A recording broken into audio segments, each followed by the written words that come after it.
പ്രിയപ്പെട്ടവരെ, ഇന്ന് നമ്മൾ പരിചയപ്പെടാൻ പോകുന്ന വിശുദ്ധ ഫിലോമിനയാണ്.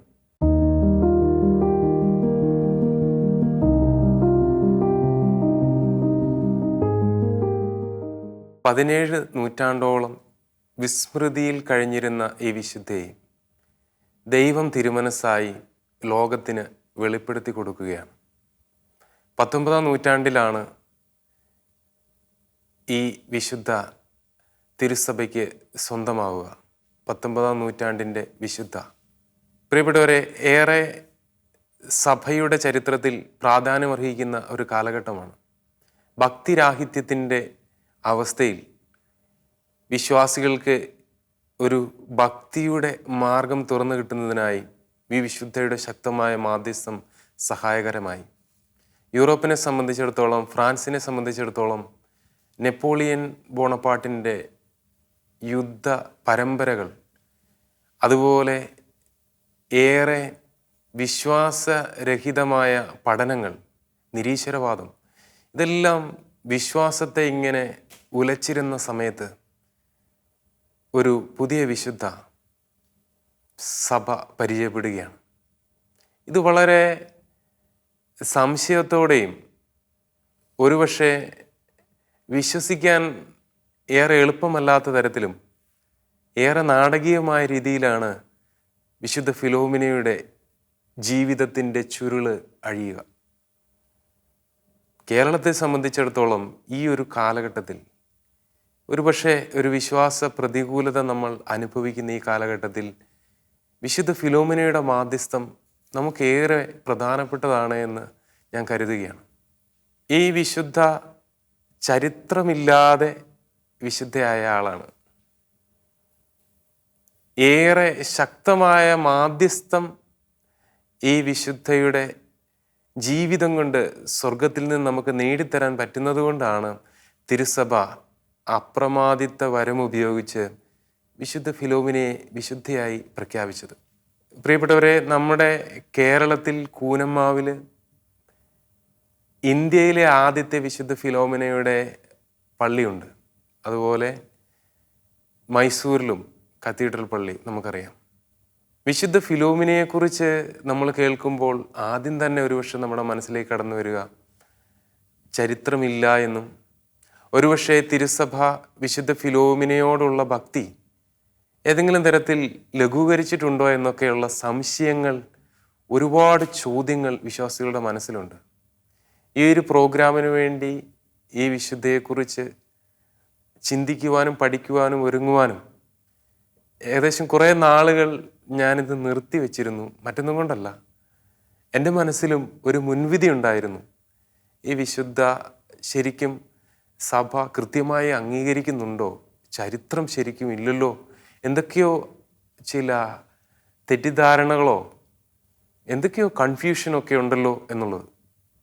ഇത് എൻ്റെ പൗരോഹിത്യത്തെ മുൻനിർത്തി, എൻ്റെ വിശ്വാസ ജീവിതത്തിൻ്റെ അനുഭവത്തെ മുൻനിർത്തി നിങ്ങൾക്കൊരു കാര്യം ഞാൻ വാക്ക് തരികയാണ്. വിശുദ്ധ ഫിലോമിനയുടെ മാധ്യസ്ഥ ശക്തിയെക്കുറിച്ച് കഴിഞ്ഞ നാളുകൾ ഞാൻ വ്യക്തിപരമായി പ്രാർത്ഥിക്കുമ്പോഴും ചില നൊവേനകൾ ചെല്ലുമ്പോഴും ഈ വിശുദ്ധ സത്യമായും ഉണ്ട് എന്നുള്ള ഒരു ഉറപ്പ് എൻ്റെ ഹൃദയത്തിലേക്ക് വന്നു നിറയുകയായിരുന്നു. സഭയുടെ ചരിത്രത്തിൽ നമുക്കറിയാം, ആദ്യ നൂറ്റാണ്ടിൽ ഒരുപാട് സഭ പീഡനങ്ങളിലൂടെ കടന്നു പോകുമ്പോൾ ഒത്തിരി പേർ രക്തസാക്ഷികളായി. അനേകം പേർ മൃഗങ്ങൾ ഭക്ഷിച്ചു, കടലിൻ്റെ ആഴങ്ങളിലേക്ക് തള്ളപ്പെട്ടു, തീയിലെറിയപ്പെട്ടു, അമ്പെയ്ത് കൊല ചെയ്യപ്പെട്ടു. അങ്ങനെ വ്യത്യസ്തമായ രീതിയിൽ രക്തസാക്ഷികളുടെ ഒരു വലിയ കൂട്ടം തന്നെയുണ്ട്. അനേകം പേര് പിന്നീട് വിസ്മൃതിയിലേക്ക് തള്ളപ്പെടുമെന്ന് അറിഞ്ഞിട്ടും ഈശോയെ സ്വന്തമാക്കുന്നതിന് വേണ്ടി മാത്രമാണ് ഈ രക്തസാക്ഷിത്വം വരിക്കുക.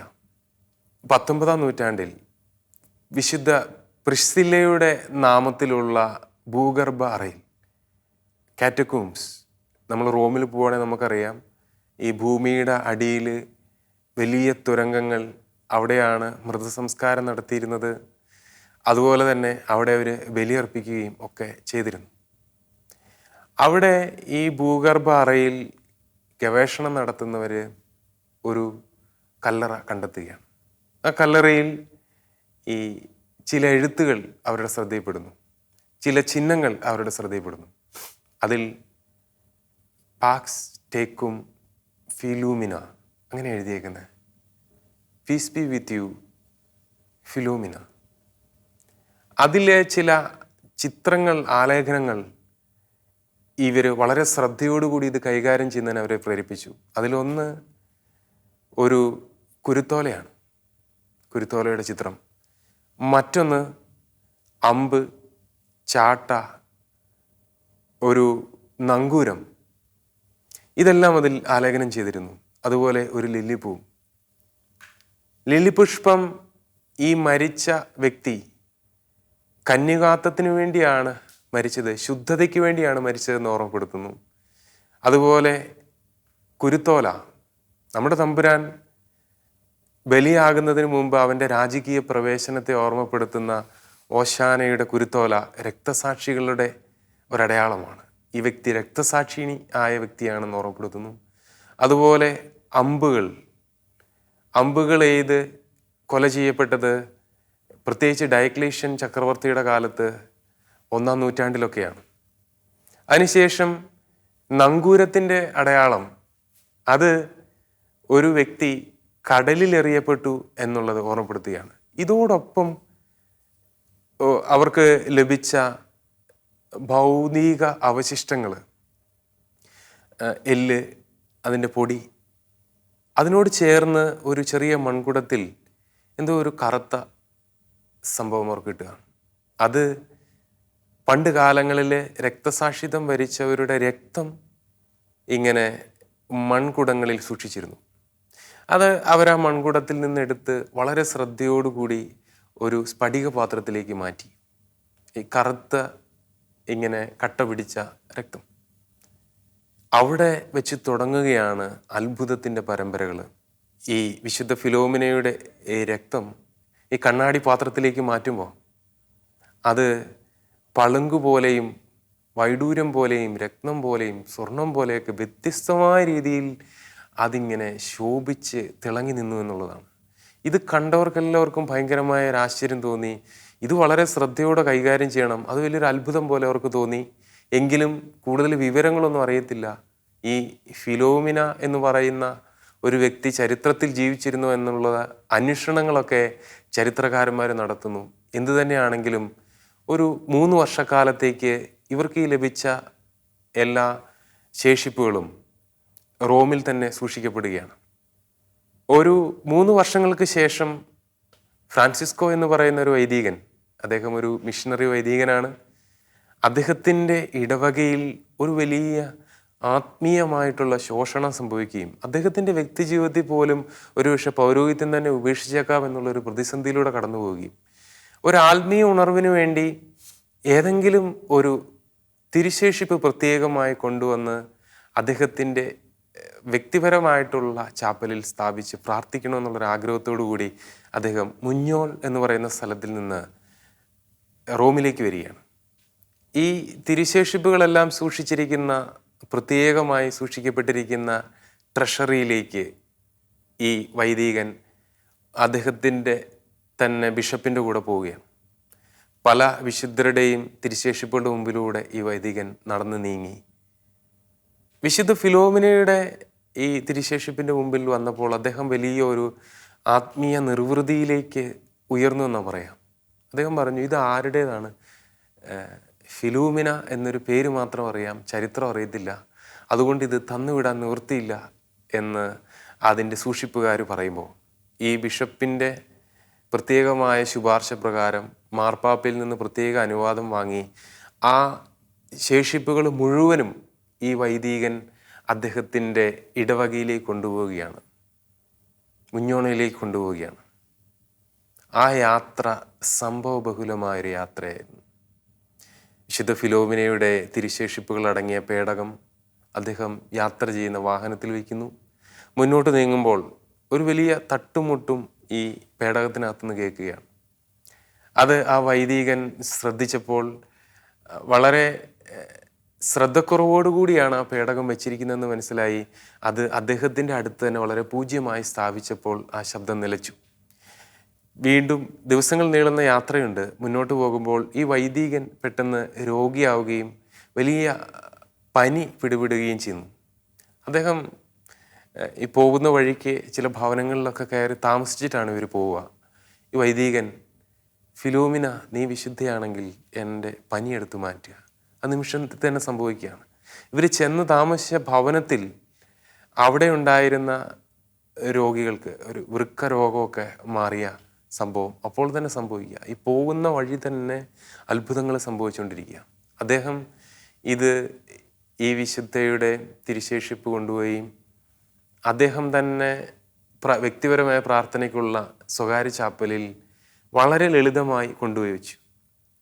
എന്നാൽ പലരും വന്ന് അവിടെ നിന്ന് പ്രാർത്ഥിക്കുമ്പോൾ ഒത്തിരി അത്ഭുതങ്ങൾ സംഭവിക്കുകയും അത് ചുറ്റുമുള്ള ഇടവകകളിൽ പോലും ശ്രദ്ധിക്കപ്പെടുകയും ചെയ്തപ്പോൾ അത് പരിശുദ്ധ അമ്മയുടെ നാമത്തിലുള്ള ദേവാലയത്തിൽ, മുഞ്ഞോളിലെ ദേവാലയത്തിലേക്ക് വളരെ ആഘോഷമായി അത് മാറ്റി സ്ഥാപിക്കുവാനായി ഇവർ തീരുമാനിക്കുക. ഈ തിരുശേഷിപ്പ് അവർ ആ പേടകത്തിൽ സംഭവിച്ചു കൊണ്ടുപോകുമ്പോൾ ദേവാലയത്തിൻ്റെ മണി തനിയെ മുഴങ്ങി. തൊട്ടടുത്ത് വർഷങ്ങളോളം തളർവാദ രോഗിയായി കിടന്നിരുന്ന ഒരു തളർവാദ രോഗി ഈ മണിയടി ശബ്ദം കേട്ട് പള്ളിയിലേക്ക് തനിയെ നടന്നു വരികയാണ്. ചരിത്രാതീത കാലത്ത് സംഭവിച്ചതല്ല, വൈദ്യശാസ്ത്രം ഇല്ലാത്ത കാലത്ത് സംഭവിച്ചതല്ല. ഇതൊക്കെ ചരിത്രത്തിൽ രേഖപ്പെടുത്തിയിരിക്കുന്ന അത്ഭുതങ്ങളുടെ പരമ്പരയാണ്. പിന്നീട് അങ്ങോട്ട് നൂറുകണക്കിന് ആയിരക്കണക്കിന് അത്ഭുതങ്ങളുടെ പരമ്പരയാണ്. വലിയ വലിയ കാര്യങ്ങളാണ് സംഭവിക്കുന്നത്. വലിയ രോഗങ്ങൾ മാറുന്നു, വൈദ്യശാസ്ത്രം എഴുതിത്തള്ളിയ രോഗങ്ങൾ മാറുന്നു, എന്തിനേറെ മനോരോഗങ്ങൾ മാറുന്നു, മക്കളില്ലാത്തവർക്ക് മക്കൾ ലഭിക്കുന്നു. അങ്ങനെ ഈ മുഞ്ഞോൾ എന്ന് പറയുന്ന സ്ഥലം ഈ വിശുദ്ധയുടെ പേരിനാൽ പ്രസിദ്ധമാവുകയാണ്. സഭ ശ്രദ്ധിച്ചു തുടങ്ങി. പരിശുദ്ധ സിംഹാസനത്തിലേക്ക് വരെ ഇതിൻ്റെ വാർത്തകൾ എത്തി തുടങ്ങി. കാരണം ചുറ്റുമുള്ള വൈദികർ പോലും ബിഷപ്പ് ഇതിനെ അംഗീകരിച്ച് റോമിലേക്ക് ഇതിൻ്റെ റിപ്പോർട്ടുകൾ പോയി തുടങ്ങി. അപ്പോൾ റോം ശ്രദ്ധിച്ചു. പ്രിയപ്പെട്ടവരെ, സഭ പഠിപ്പിക്കുന്നവൾ മാത്രമല്ല, സെൻസുസ് ഫിദേയും, ഇത് കാറ്റഗിസം ഓഫ് ദ കാത്തലിക് ചർച്ചിൽ കൃത്യമായി പറയുന്ന ഒരു ഭാഗമാണ്. സെൻസ് ഓഫ് ദ ഫെയ്ത്ത്ഫുൾ, വിശ്വാസികളുടെ വിശ്വാസം സഭ കണ്ടുപഠിക്കും. ഇത് സഭയുടെ പഠനങ്ങൾക്ക് വിരുദ്ധമല്ലാത്തൊരു കാര്യമാണ് എങ്കിൽ ഒരു വിശ്വാസ സമൂഹത്തിൽ കുറേ കാലങ്ങളിൽ നിലനിൽക്കുന്ന ചില പാരമ്പര്യങ്ങളോ അവരുടെ വിശ്വാസത്തിൻ്റെ ചരിത്രമോ സഭ പറയില്ല. സഭ അത് ശ്രദ്ധിക്കുകയാണ്. അങ്ങനെ റോമിൽ നിന്ന് ഈ തിരുശേഷിപ്പ് കൊടുത്തു വിട്ടതിന് ശേഷം അവിടെ ശേഷിച്ചിരുന്ന ചില എല്ലിൻ്റെ പൊടികളൊക്കെ ആവശ്യപ്പെട്ടവർക്ക് വീണ്ടും കൊടുത്തു തുടങ്ങി. അപ്പോൾ കോൺഗ്രിഗേഷൻ ഓഫ് ലിറ്റർജി, ആരാധനയ്ക്ക് വേണ്ടിയുള്ള പ്രത്യേകമായിട്ടുള്ള കോൺഗ്രിഗേഷൻ ഒരു കാര്യം ശ്രദ്ധിച്ചു. ഇത് പരിശുദ്ധ സിംഹാസനത്തിൻ്റെ ശ്രദ്ധയിൽപ്പെടുത്തി അവരതൊരു പരീക്ഷണാർത്ഥം ശ്രദ്ധിച്ചു തുടങ്ങി. ഈ എല്ലിൻ്റെ പൊടികൾ കൊടുത്തു വിടുമ്പോൾ ഇത് വീണ്ടും വീണ്ടും ഇരട്ടിച്ചുകൊണ്ടിരിക്കുക, തീരുന്നില്ല. അതുപോലെ തന്നെ റോമിലുള്ള മറ്റൊരു രക്തസാക്ഷിയുടെ ഇതേപോലെ എല്ലിൻ്റെ പൊടികൾ കൊടുത്തത് തീർന്നു. ഈ ഫിലോമിനയുടേത് മാത്രം അതുപോലെ ഇത് കൊടുക്കുന്നതിനനുസരിച്ച് അത് വർദ്ധിച്ചുകൊണ്ടിരിക്കുക. അതൊക്കെ ശ്രദ്ധയിൽപ്പെട്ടു. അങ്ങനെ പലവിധ അത്ഭുതങ്ങൾ ശ്രദ്ധയിൽപ്പെടുകയാണ്. ഇങ്ങനെ അത്ഭുതങ്ങളുടെ പരമ്പര സംഭവിക്കുമ്പോൾ റോം വളരെ ശ്രദ്ധയോടുകൂടി ഇത് ശ്രദ്ധിച്ചു തുടങ്ങി. സഭയുടെ ചരിത്രത്തിൽ അനവധി മാർപ്പാപ്പമാർ വിശുദ്ധ ഫിലോമിനയുടെ വലിയ ഭക്തരാണ്. ഒരുപാട് വിശുദ്ധർ, നിസ്സാരക്കാരായിട്ടുള്ളവരല്ല, വിശുദ്ധരായിട്ടുള്ളവർ, സഭയിലെ തിരഞ്ഞെടുക്കപ്പെട്ടവർ, അങ്ങനെ ഒത്തിരി പേർ വിശുദ്ധ ഫിലോമിനയോടുള്ള ഭക്തി അവരുടെ ജീവിതത്തിൻ്റെ അനുഭവമായി മാറി അവർ അത് തുടർന്നു. അതിൽ പ്രധാനപ്പെട്ട വിശുദ്ധരാണ് ആർസിലെ വിശുദ്ധനായിട്ടുള്ള വിശുദ്ധ ജോൺ മരിയ വിയാനി. വിശുദ്ധ ജോൺ മരിയ വിയാനി അവിടെ ഒരു പ്രത്യേകമായ ചാപ്പൽ സ്ഥാപിക്കുകയും ഈ വിശുദ്ധയുടെ തിരുശേഷിപ്പ് സൂക്ഷിക്കുകയും അവിടെ അദ്ദേഹം പറയുക, വന്ന എല്ലാവരോടും വിശുദ്ധ ഫിലോമിനയോട് പ്രാർത്ഥിച്ച് നിങ്ങൾ അനുഗ്രഹം നേടുക എന്നാണ് വിശുദ്ധ ജോൺ മരിയ വിയാനി പറയാം. അദ്ദേഹത്തിൻ്റെ വലിയ രോഗാവസ്ഥയിലൊക്കെ ഈ വിശുദ്ധയുടെ മാധ്യസ്ഥത തേടുന്നത്. പനി പിടിച്ച് അദ്ദേഹത്തിന് അന്ത്യോകുദാശ വരെ കൊടുത്ത സംഭവമുണ്ട്, മലമ്പനി പിടിച്ച്. അദ്ദേഹം വലിയ ന്യൂമോണിയ ഒക്കെ പിടിച്ച അവസ്ഥ. അപ്പോൾ അദ്ദേഹത്തിന് അന്ത്യകൂദാശ നൽകാൻ വന്ന വൈദികനോട് അദ്ദേഹം ആവശ്യപ്പെട്ടത് വിശുദ്ധ ഫിലോമിനയുടെ ചാപ്പലിൽ പോയി എനിക്ക് വേണ്ടി ഒരു ബലി അർപ്പിക്കുക. അദ്ദേഹം അവിടെ നിന്ന് രോഗവിമുക്തനാകുകയാണ്. അവിടെ നടന്ന അത്ഭുതങ്ങളെന്ന് പറഞ്ഞാൽ അതിഭയങ്കരമായിട്ടുള്ള അത്ഭുതങ്ങളാണ്. തളർന്നു കിടന്ന കുട്ടി ഈ വിശുദ്ധൻ്റെ അടുത്ത് കൊണ്ടുവന്ന് പ്രാർത്ഥിക്കും, വിശുദ്ധ ഫിലോമിനയുടെ അടുത്ത് പോയി എന്ന് പ്രാർത്ഥിക്കാൻ പറയുന്നു. അപ്പോൾ തന്നെ അവിടെ നിന്ന് ഭയങ്കര വികാര വിക്ഷോഭത്തോടു കൂടി ഈ കാരണവന്മാർ അവിടെ നിന്ന് കസേരയൊക്കെ തട്ടിത്തെറിപ്പിച്ച് അവിടെ ഉണ്ടായിരുന്ന എല്ലാവരും ഓടിക്കൂടുകയാണ്. അതെല്ലാം വളരെ ഇൻസ്റ്റൻ്റായി, അപ്പോൾ തന്നെ നടക്കുന്ന അത്ഭുതങ്ങളായി. എങ്കിലും വിശുദ്ധ ഫിലോമിനയുടെ ചരിത്രം ആർക്കും ലഭിക്കാതെ ഇങ്ങനെ അവശേഷിക്കുകയാണ്. ചരിത്രമില്ലാതെ എങ്ങനെ ഒരാളെ വിശുദ്ധയായിട്ട് പൂർണ്ണമായും പ്രഖ്യാപിക്കും? ജനത്തിൻ്റെ വിശ്വാസവും അനുഭവവും അവിടെ നിൽക്കുമ്പോൾ തന്നെ. അങ്ങനെ പരസ്പരം അറിയാത്ത 3 വ്യക്തികളിലേക്ക് സ്വകാര്യ വെളിപാടിലൂടെ വിശുദ്ധ ഫിലോമിനയുടെ ചരിത്രം ഈ വിശുദ്ധ തന്നെ വെളിപ്പെടുത്തുകയാണ്. അതിലൊന്ന് ഒരു ഡൊമിനിക്കൻ സന്യാസിനിയും മറ്റൊന്നൊരു വൈദികനും വേറെ ഒരു സാധാരണ കർഷകനുമാണ്. ഇവർ 3 പേരും പരസ്പരം ബന്ധപ്പെട്ടിരുന്ന വ്യക്തികളല്ല.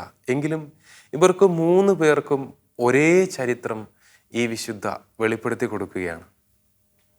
അതിൽ ഏറെ സ്വീകാര്യമായത് വിശുദ്ധ പദവിയിലേക്ക് ഉയർത്തപ്പെടാൻ പോകുന്ന ഒരു സിസ്റ്ററിന് ലഭിച്ച വെളിപാടാണ്.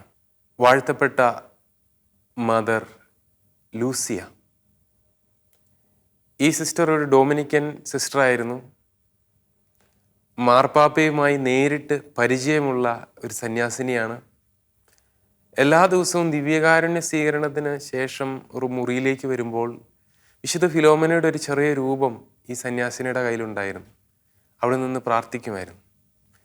അങ്ങനെ ഒരു ദിവസം വിശുദ്ധ ഫിലോമിന ഈ സന്യാസിനിയോട് സംസാരിച്ചു തുടങ്ങി.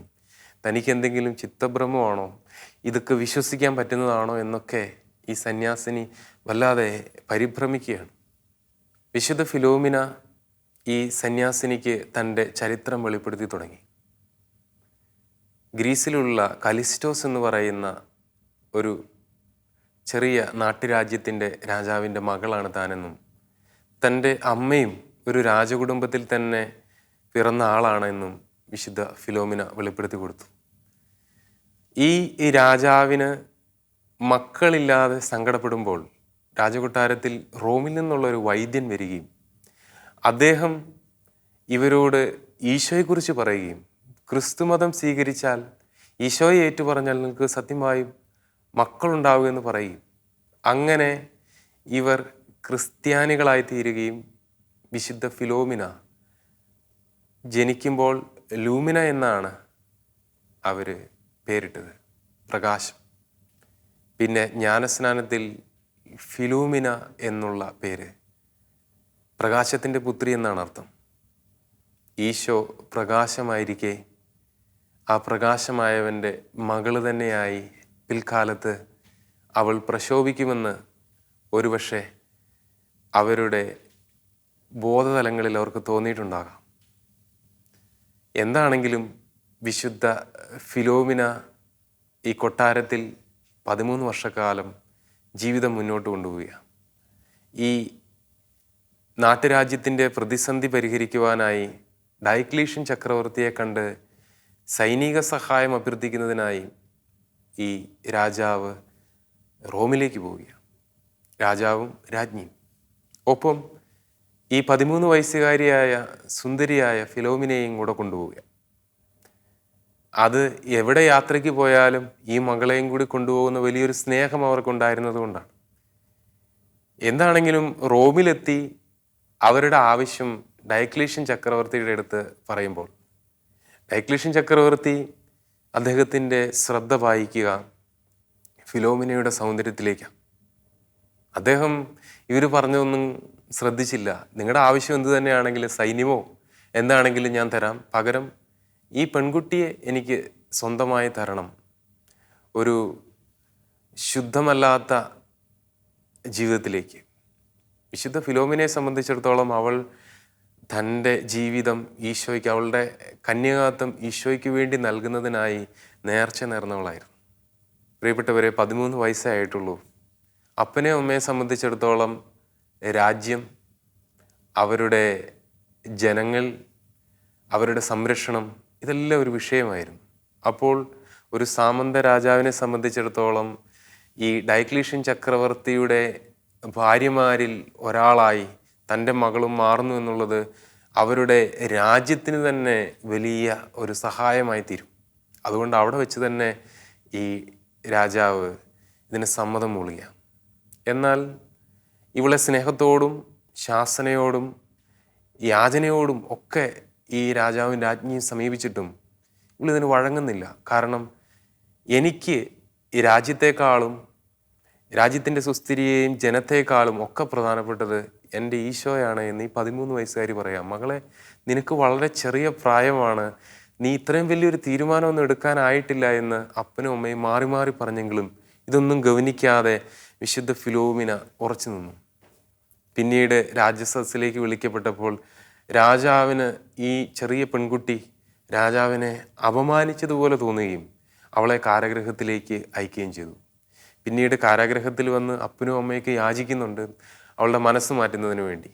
നീണ്ട 37 ദിവസങ്ങൾ കാരാഗൃഹത്തിൽ കഴിഞ്ഞുകൂടുകയാണ്. അവിടെ അവൾക്ക് ഇടയ്ക്കോ മറ്റോ കുറച്ച് റൊട്ടി കഷ്ണങ്ങളും വെള്ളവും കൊടുത്തുവെന്ന് അവൾ തന്നെ വെളിപ്പെടുത്തിയ പരിശുദ്ധ അമ്മ ആ തടവറയിലേക്ക് അവളുടെ അടുത്തേക്ക് വരികയാണ്. ഈശോ അവളെ ആശ്വസിപ്പിക്കാനായി എത്തുന്നുണ്ട്. പരിശുദ്ധ അമ്മ അവളോട് പറഞ്ഞു, മകളെ, നിന്റെ ഈ തടവറവാസം, നിന്റെ ഈ കഠിന പീഡകൾ 3 ദിവസങ്ങൾ കൂടിയേ നീളുകയുള്ളൂ. അതിനുശേഷം നിനക്ക് നിന്റെ ജീവിതവും ജീവനും കൊണ്ട് ദൈവത്തെ മഹത്വപ്പെടുത്തുവാൻ സാധിക്കും. പ്രിയപ്പെട്ടവരെ, വിശുദ്ധ ഫിലോമിന വലിയ സന്തോഷത്താൽ നിറയുമ്പോഴും അവൾ കടന്നു പോകാനിരിക്കുന്ന വലിയ പീഡകളെക്കുറിച്ചുള്ള ഓർമ്മപ്പെടുത്തലാണ് പരിശുദ്ധ അമ്മ നൽകുക. അവൾ ആ തടവറയിൽ വെച്ച് സ്വർഗത്തിൻ്റെ മകളായി തീരുകയും പരിശുദ്ധ അമ്മ ഗബ്രിയേൽ ദൂതനെ ഈ ഫിലോമിനയ്ക്ക് സംരക്ഷണത്തിനായി നൽകുകയും ചെയ്തു. ഗബ്രിയേൽ എന്നാൽ ദൈവം ശക്തി ധരിപ്പിക്കുന്നു എന്നാണ് ആ വാക്കിൻ്റെ അർത്ഥം. അങ്ങനെ ഫിലോമിന ആ തടവറയിൽ ദൈവത്താൽ ശക്തിപ്പെടുകയാണ്. അതിനുശേഷം നടന്നത് വലിയ പീഡനത്തിൻ്റെ പരമ്പരയാണ് എന്ന് ഈ വിശുദ്ധ ഈ 3 പേർക്കുമായി വെളിപ്പെടുത്തി കൊടുത്തു.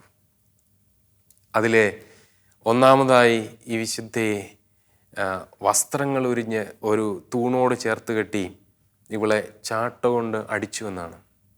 ഈ പീഡനത്തെ എല്ലാം ഓർമ്മപ്പെടുത്തുന്ന ചില അടയാളങ്ങൾ ഈ വിശുദ്ധയുടെ കല്ലറയോട് ചേർന്ന് നമുക്ക് ലഭിക്കുന്നുണ്ട്. ഇവള് ദേഹത്ത് മുഴുവനും മുറിവ് പറ്റി വീണ്ടും ഈ തടവറയിലേക്ക് തള്ളപ്പെടുമ്പോൾ മാലാഖമാർ വന്ന് ഇവളെ സുഖപ്പെടുത്തി എന്നാണ് പറയുക.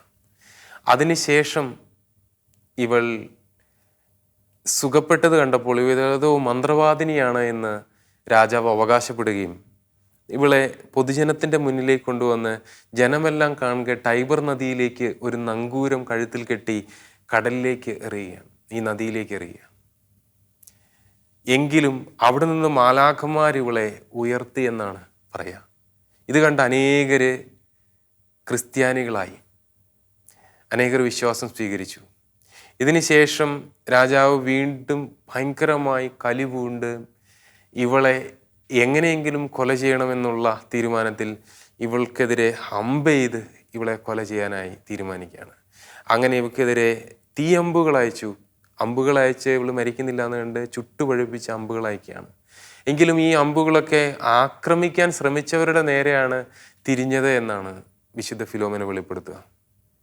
ഇതെല്ലാം കണ്ടു നിന്നവരെ ക്രിസ്തീയ വിശ്വാസത്തിൽ ഉറപ്പിച്ചു. എന്നാൽ ഇതിൽ നിന്നെല്ലാം കോപം നിറഞ്ഞ രാജാവ് ഡയക്ലീഷ്യൻ വിശുദ്ധ ഫിലോമിനയുടെ കഴുത്തറുത്ത് കൊല ചെയ്യാനായി ആവശ്യപ്പെടുകയും അങ്ങനെ രക്തസാക്ഷിണിയാവുകയും ചെയ്തു.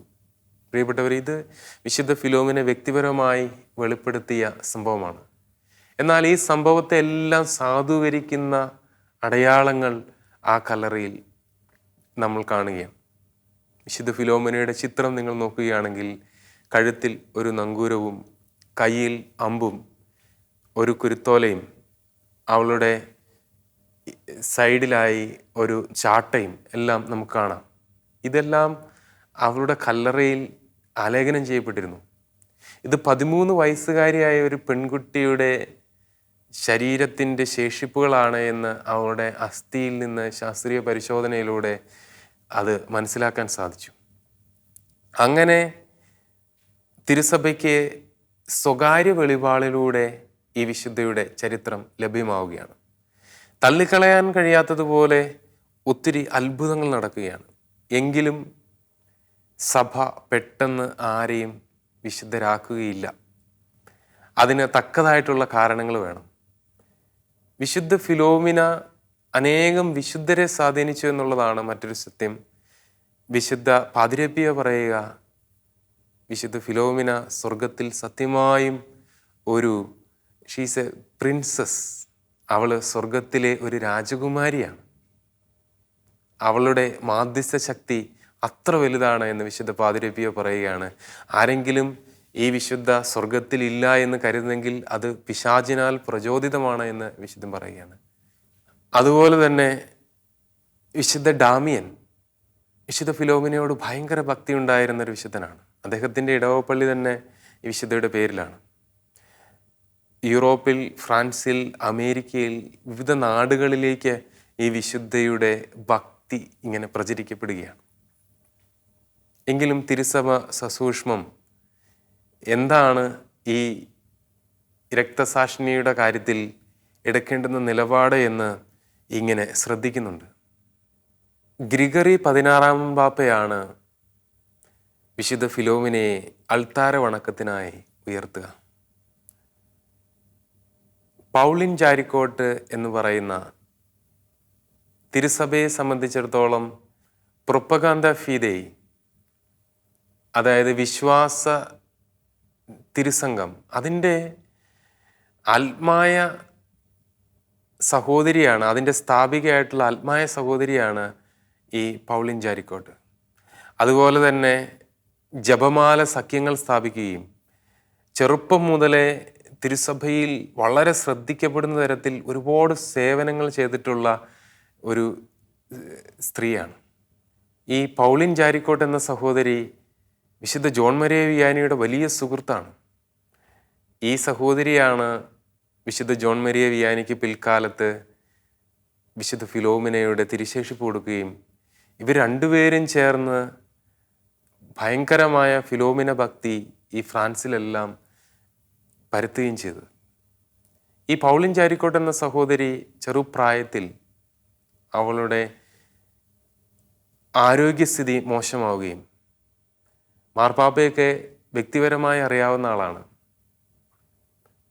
ഈ ഗ്രിഗറി മാർപ്പാപ്പയൊക്കെ വ്യക്തിപരമായി അറിയാവുന്ന ആളാണ്. അവൾ പെട്ടെന്ന് രോഗിണിയാവുകയും ഹൃദ്രോഗത്തിലൂടെ മരണാസന്നയാവുകയും ചെയ്തു. അങ്ങനെ ഈ മുഞ്ഞോൾ എന്ന് പറയുന്ന സ്ഥലത്ത് വിശുദ്ധ ഫിലോമിനയുടെ തിരുശേഷിപ്പ് സൂക്ഷിക്കപ്പെട്ടിരിക്കുന്ന പള്ളിയിലേക്ക് ഇവൾ രോഗസൗഖ്യത്തിനായി യാത്ര പുറപ്പെടുവാൻ തീരുമാനിക്കുന്നു. ഇതൊരു നീണ്ട യാത്രയാണ്. ഫ്രാൻസിൽ നിന്ന് വളരെ മഞ്ഞു മൂടിയ മലനിരകളിലൂടെ മരണാസന്നയായ പൗളിൻ ജാരിക്കോട്ട് യാത്ര ചെയ്യുകയാണ്. ഇത് ഒരിക്കലും വൈദ്യൻ അനുവദിച്ച കാര്യമല്ല. ചുറ്റും നിന്നവർക്ക് പോലും ഒന്നെങ്കിൽ സൗഖ്യം അല്ലെങ്കിൽ മരണം എന്നുള്ളൊരു നിലപാടോടുകൂടി വിശുദ്ധ ഫിലോമിനയുടെ മാധ്യസ്ഥ ശക്തിയിൽ വലിയ ഒരു ധൈര്യവും ആശ്രയവും കാണിച്ചുകൊണ്ട് പൗളിൻ ജാരിക്കോട്ട് യാത്രയാവുക. റോമിലെത്തി മാർപ്പാപ്പയെ കാണുവാനായി മാർപ്പാപ്പയുടെ വസതിയിലേക്ക് യാത്ര ചെയ്യുവാൻ കഴിയാതെ അവിടെ ഒരു തിരുഹൃദയത്തിൻ്റെ സന്യാസിനിമാരുടെ ആശ്രമത്തിൽ പൗളിൻ ജാരിക്കോട്ട് തീരെ അവശ്യ നിലയിൽ കിടക്കുമ്പോൾ മാർപ്പാപ്പ നേരിട്ട് വന്ന് ഈ സഹോദരിയെ സന്ദർശിക്കുകയാണ്. അപ്പോൾ മാർപ്പാപ്പ ചുറ്റുമുള്ളവരോടായി പറഞ്ഞു, ഇനി ഒരുപക്ഷെ നമുക്ക് പൗളിനെ വീണ്ടും കാണാൻ സാധിച്ചെന്ന് വരികയില്ല. എന്നിട്ട് മാർപ്പാപ്പ ഈ സഹോദരിയോട് ആവശ്യപ്പെടുകയാണ്, നീ സ്വർഗത്തിലെത്തിക്കഴിയുമ്പോൾ ഞങ്ങൾക്കെല്ലാം വേണ്ടി നീ മാധ്യസ്ഥം പ്രാർത്ഥിക്കണം. പ്രിയപ്പെട്ടവർ, ഇതെല്ലാം ആവശ്യപ്പെടുമ്പോൾ ഈ രോഗിണിയായ ഏതാനും ദിവസങ്ങൾക്കുള്ളിൽ തീർച്ചയായും മരിക്കുമെന്ന് കാണുന്നവർക്കും അതുപോലെ വൈദ്യശാസ്ത്രവും കൃത്യമായി വിധി എഴുതിയ ഈ സ്ത്രീ മാർപ്പാപ്പയോട് തിരിച്ചു ചോദിക്കുകയാണ്, ഞാൻ സുഖപ്പെട്ടാൽ ഫിലോമിനയെ വിശുദ്ധ പദവിയിലേക്ക് അങ്ങ് ഉയർത്തുമോ? തീർച്ചയായും ഫിലോമിനയെ വിശുദ്ധയാക്കുന്നതിനുള്ള ഒരു തക്കതായ കാരണമായിരിക്കും അത് എന്ന് മാർപ്പാപ്പ ഉറപ്പ് നൽകിയ. അങ്ങനെ ഈ പൗളിൻ ചാരിക്കോട്ട് മിഞ്ഞോളിലെത്തുന്നു. ഏതാനും ദിവസങ്ങൾ കടന്നു പോകുന്നു. പരിശുദ്ധ കുർബാനയിലൊക്കെ സംബന്ധിക്കുന്നു. നിൽക്കാൻ പോലും പറ്റുന്നില്ല. ഈ സഹോദരി അവിടെ മുട്ടുകുത്താൻ വേണ്ടിയിട്ട് പരിശ്രമിക്കുന്നു, സാധിക്കുന്നില്ല. എല്ലാവരുടെ മുമ്പിൽ കുഴഞ്ഞു വീഴുന്നു. കണ്ടു നിൽക്കുന്നവർ പോലും ഇങ്ങനെ ഒരു കാര്യമാണ് പ്രാർത്ഥിച്ചതെന്ന് പറയുക വിശുദ്ധ ഫിലോമിനയോട്. നീ സത്യമായും വിശുദ്ധയാണെങ്കിൽ, നീ സത്യമായും ഉണ്ടെങ്കിൽ ഈ സഹോദരിക്ക് നീ സൗഖ്യം കൊടുക്കുക. ആ ഒരു നിലയിൽ ജനം പ്രാർത്ഥിച്ചു തുടങ്ങി. കാരണം ഇവർക്ക് കണ്ടു നിൽക്കാൻ പറ്റുന്നില്ല. അത്ര തീക്ഷ്ണമായിരുന്നു പൗളിൻ ചാരിക്കോട്ടിൻ്റെ പ്രാർത്ഥന. പ്രിയപ്പെട്ടവരെ, പരിശുദ്ധ ബലി നടക്കുന്നതിനിടയിൽ അവരുടെ പ്രാർത്ഥനാ സമയങ്ങളിൽ ഈ പൗളിൻ ചാരിക്കോട്ടിന് വേണ്ടിയുള്ള പ്രാർത്ഥന നടന്നുകൊണ്ടിരിക്കുമ്പോൾ വളരെ പ്രകടമായ രീതിയിൽ ഈ സഹോദരി തളർന്നു കിടന്നവൾ എഴുന്നേറ്റ് നിന്നു. ദൈവത്തെ മഹത്വപ്പെടുത്തി അവൾ മുന്നോട്ട് നീങ്ങി. പരിപൂർണമായി സൗഖ്യപ്പെട്ടു. തിരിച്ച് റോമിലേക്ക് വന്ന് പരിശുദ്ധ സിംഹാസനത്തിലേക്ക് അവൾ തന്നെ നട കയറി ചെന്നു. മാർപ്പാപ്പയെ നേരിട്ട് കണ്ട് അവളുടെ രോഗസൗഖ്യത്തെ ബോധ്യപ്പെടുത്തി. മാർപ്പാപ്പ അവളോട് 1 വർഷക്കാലം റോമിൽ തന്നെ താമസിക്കാൻ ആവശ്യപ്പെട്ടു. കാരണം പിഴവ് സംഭവിക്കാതിരിക്കാൻ. ഒരു പക്ഷേ ഈ സൗഖ്യം താൽക്കാലികമാണെങ്കിലോ. അങ്ങനെ അതിന് പൗളിൻ ചാരിക്കോട്ട് സമ്മതം മൂളുകയാണ്. അങ്ങനെ ഈ ഒരു അത്ഭുതം മാർപ്പാപ്പ നേരിട്ട് കാണുകയും പരിശുദ്ധ സിംഹാസനം അതിനെ നേരിട്ട് ബോധ്യപ്പെടുകയും അനവധി അത്ഭുതങ്ങളുടെ വലിയ പരമ്പര അവർക്ക് ബോധ്യപ്പെടുകയും ഇതിൻ്റെ എല്ലാ അടിസ്ഥാനത്തിൽ നീണ്ട കാലത്തെ വിശ്വാസികളുടെ വിശ്വാസ അനുഭവത്തെ സഭ തള്ളിക്കളയാൻ തയ്യാറല്ലാത്തത് കൊണ്ട് സഭയുടെ അപ്രമാദിത്യ വരത്തോട് ചേർന്ന് നിൽക്കുന്ന ഒരു കാര്യമാണ് ഒരാളെ വിശുദ്ധ പദവിയിലേക്ക് ഉയർത്തുക എന്നുള്ളത്. അത് പിന്നീട് മാറ്റി പറയുവാൻ സാധിക്കുന്ന കാര്യമല്ല. അത്ര ബോധ്യപ്പെട്ടെങ്കിൽ മാത്രമാണ് ഒരാളെ വിശുദ്ധ പദവിയിലേക്ക് ഉയർത്തുക. അങ്ങനെ വിശുദ്ധ ഫിലോമിന ലോകത്തിന് ഒരു സമ്മാനം പോലെ ലഭിക്കുകയാണ്. ഗ്രിഗറി 16 പാപ്പ 19-ാം നൂറ്റാണ്ടിൻ്റെ വിശുദ്ധയായി വിശുദ്ധ ഫിലോമിനയെ ഉയർത്തുകയാണ്. പ്രിയപ്പെട്ടവർ, വിശുദ്ധ ഫിലോമിനയോടുള്ള ഭക്തിയിൽ ഏറെ പ്രധാനപ്പെട്ടത് ശുദ്ധതയ്ക്ക് വേണ്ടിയുള്ള പ്രാർത്ഥനയുടെ ഫലമാണ്. ആരൊക്കെയാണോ ജീവിതത്തിൽ ശുദ്ധത എന്ന പുണ്യം കാക്കുവാൻ ബുദ്ധിമുട്ട് അനുഭവിക്കുന്നത്, യൂറോപ്പിലെ എല്ലാ യുവജനങ്ങളുടെയും മധ്യസ്ഥയായി ഈ പുണ്യവതി മാറുക. 13 വയസ്സുകാരി.